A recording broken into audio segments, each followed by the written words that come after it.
How you doing? This is Frankie Banali from Riot, and you are watching Groovey.TV.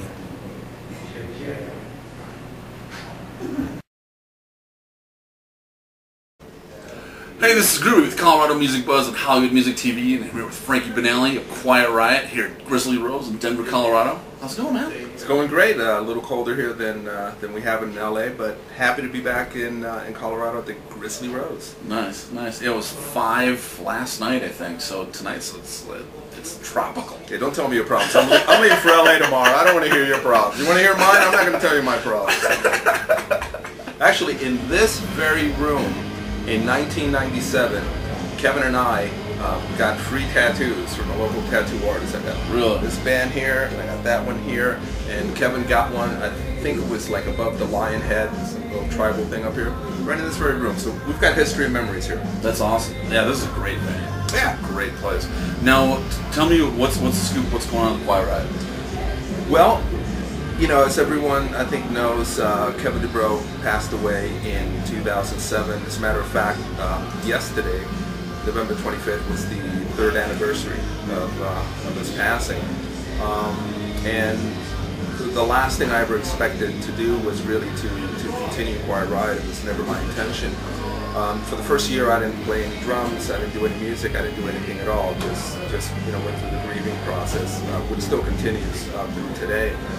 But in this past, or in this year that we're actually in, that's coming to a close, I started going through my archives, and I was approached by an independent filmmaker, director, producer, Regina Russell, wanting to know if I wanted to make a documentary on Riot, and particularly my history in the band.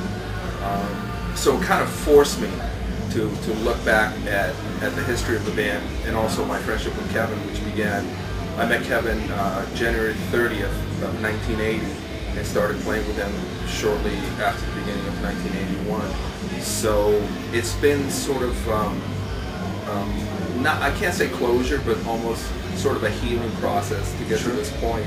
And so going through all that material, pictures, videos, I realized that I really missed being in Riot, being in a band, but particularly being in Riot. So that's what got us to this point. And so the first thing to do was to put a band together, and I invited Chuck Wright and Alex Grossi, Chuck on bass, who's been with the band on and off since 1982 when it was DuBrow, before it became Riot again. And Alex, who started with the band in 2004, that was a guitarist that Kevin had discovered. And that was the last lineup for the last maybe, you know, 3 or 4 years before Kevin passed away, and it was the lineup that Kevin loved and the most stable. So they're the ones that I invited to participate. And then we had to find a lead singer, and which is not an easy thing to do, because Kevin, the greatest rock and roll performer I've ever worked with, and an unbelievable singer, unbelievable range. So besides being my best friend, he was an incredible person to work with. So filling those shoes, not replacing, because you don't replace Kevin, that's impossible. But you know, stepping into those shoes to continue Riot live was daunting. And we had a mass cattle call that was all documented for the documentary. And we had some really good singers, we had some really interesting characters, and from there, that's where we found Mark Huff, who is now the vocalist in Riot. I just heard Mark first time ever live soundcheck. He's got amazing chops. Yeah, he's got some pipes on him. Yeah, the thing that's great about Mark is not only does he have incredible chops, and he's a really nice guy, but he understands the idea of how Riot has to sound. And while my intention has never been to get a Kevin clone, I'm very respectful of the fans, because the fans got me personally and the band to the heights that we reached. And because of that, I was very well aware that whoever we chose to be in the band had to sing the material with respect first and foremost to Kevin, but also to the fans, because they expect a certain thing from Riot. And you know, we've only done 1 gig so far. Tonight will be our 2nd gig. We did Tucson last Saturday, and we're doing Denver obviously tonight.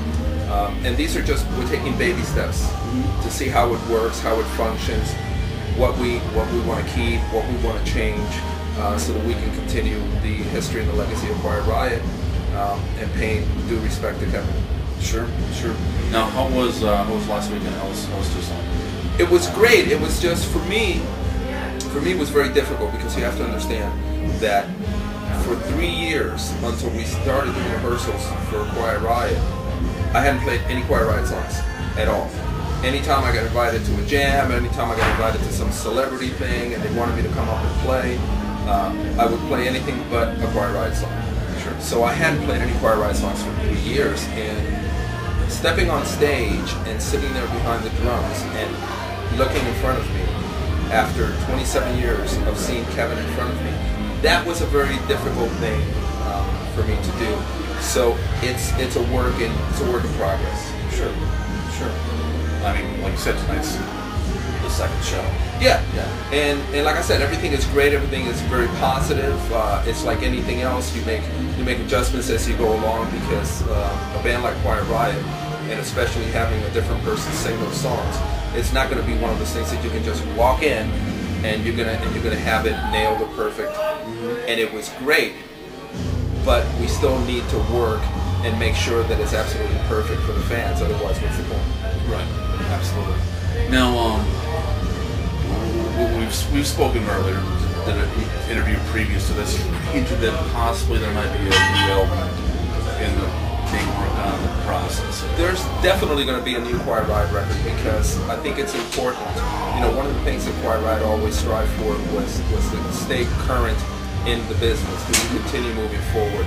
So it's very important for us to not have the last Quiet Riot record we did in Rehab, when Kevin was alive, God rest him, be the last Quiet Riot record. So we will definitely go into the studio before the year closes, and at the beginning of next year, when things are a little slower in the music industry, and start working on new material.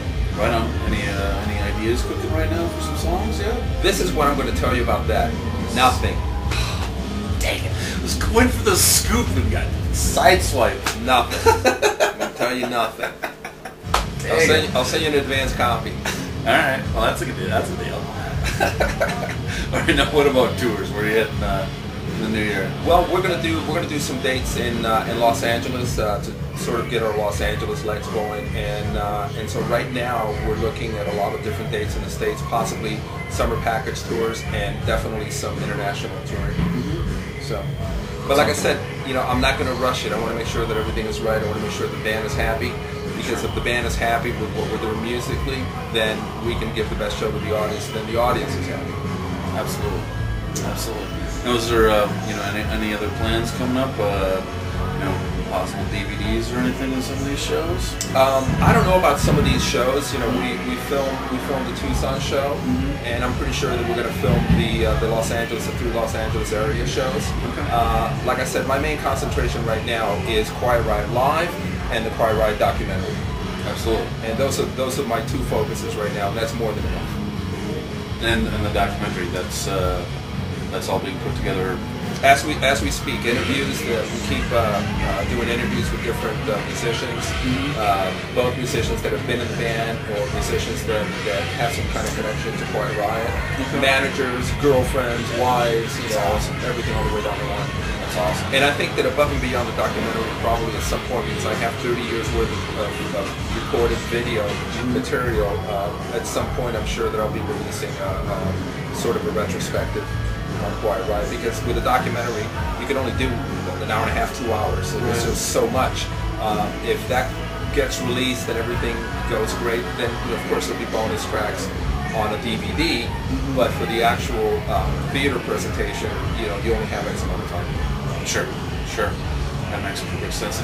And any release date possible for the documentary yet? No, I think we're probably a good year out. I'm hoping that it's done by November of 2011, because that's when it has to be submitted to Sundance and any of the independent film festivals. Okay. So hopefully, but I doubt it'll see the light of day for a year.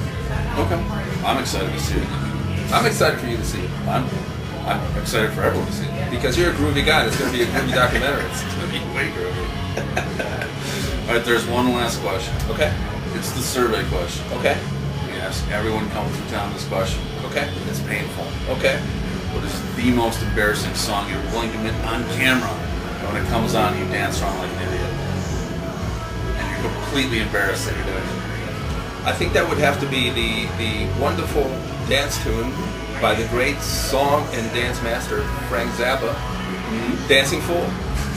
I may be totally wrong, but I'm a dancing fool. I may be totally wrong, but I'm a fool. Yeah. That's perfect. Thank you very much. Thank you for your time. Thank you so much. Here, give me that groovy head. I got a kiss. This is Groovy with Colorado Music Bus. Tell your friends. Go ahead, do it again. Go ahead, do it again. This is Groovy. Do it again. Go ahead, do it again. Come on, try. Come on. Spit it out, son. This is Groovy with Colorado Music Bus and Hollywood Music TV interview with Frankie Banali. Quiet Riot. I love this guy.